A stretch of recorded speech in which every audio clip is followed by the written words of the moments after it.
दोस्तों आज हम जानेंगे कि अभी प्रेजेंट टाइम में इंडिया की में एक बहुत बड़ा कंट्रोवर्शियल मुद्दा है जिसको आप हिजाब की प्रॉब्लम के नाम से जानते हो। तो हम बिना समय रुके गंवाए हुए इस टॉपिक पे आते हैं। आखिर ये समस्या उभर कर आती कैसे है? तो अगर आप देखो कि ये है कर्नाटका का मैप और यहां पे एक डिस्ट्रिक्ट आपको नजर आता है उडुपी।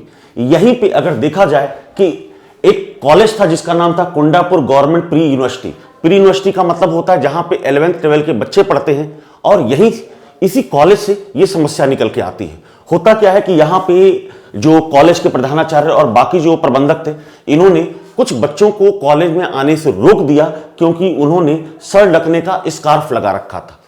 अब यहां पे देखा जाए कि यह मुद्दा उभर कर आया कैसे, तो कुछ समय पहले की बात है कि वहां पे अचानक से हिजाब वाले बच्चों की संख्या बहुत तेजी से बढ़ रही थी। इसके अगेंस्ट में कुछ हिंदूवादी बच्चों ने गले में भगवा जो टॉवेल होता है या सैफ्रॉन कलर का, उसको डाल के आना शुरू कर दिया और ये दिखाने के लिए भाई उनका अगर उनके रिलीजन में अगर इस तरह की फ्रीडम है तो हमारे रिलीजन में भी इस तरह की बात है, हम इसको पहन के आएंगे।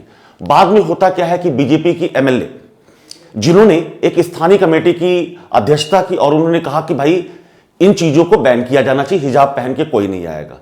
फिर अगर इन मुद्दे को देखो आप कि एक मिनिस्टर का भी एक मैसेज आया, उन्होंने ये कहा कि कॉलेज को हिंदू और मुस्लिम का वॉरलैंड न बनाए, रिलीजियस वॉरलैंड न बनाया जाए और इन चीजों को प्रतिबंधित किया जाना चाहिए।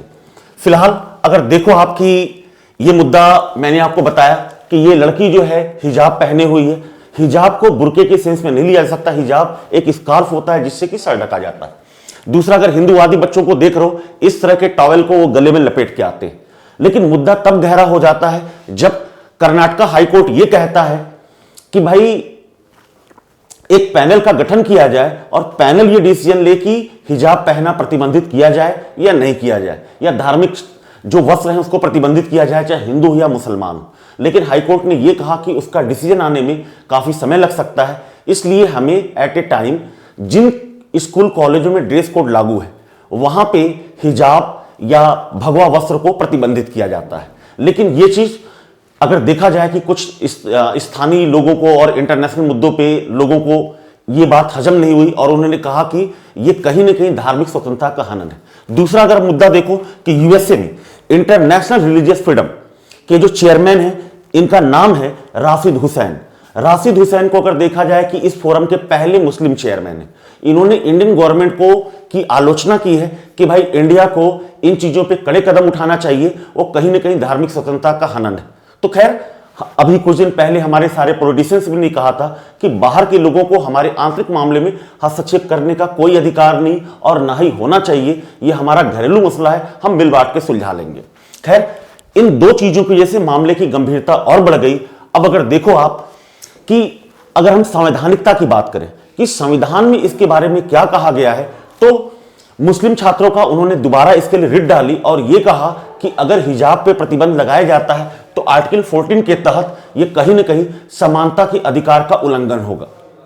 फिर आर्टिकल 25(1) में यह कहा गया कि भाई धार्मिक स्वतंत्रता के लिए हमें जो राइट्स दिए गए हैं कि अंतरात्मा की स्वतंत्रता, धर्म को मनाने अभ्यास करने की स्वतंत्रता का जो अधिकार है, यहां पे राज्य का यह दायित्व है कि सभी लोगों की स्वतंत्रता को सुनिश्चित किया जाए।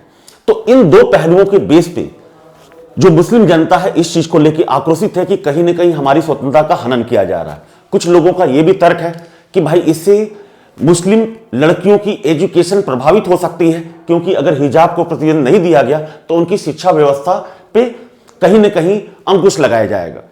तो इन चीजों को लेकर बड़ा ही कंट्रोवर्शियल मुद्दा हो गया है ये, और देखना यह है कि हमारी इंडियन गवर्नमेंट इस चीज पे क्या स्टेप लेती है। लेकिन उसके पहले हाई कोर्ट को डिसीजन लेना पड़ेगा, लेकिन उसमें थोड़ा सा समय लगेगा, तभी ये मुद्दे को सॉल्व किया जा सकता है।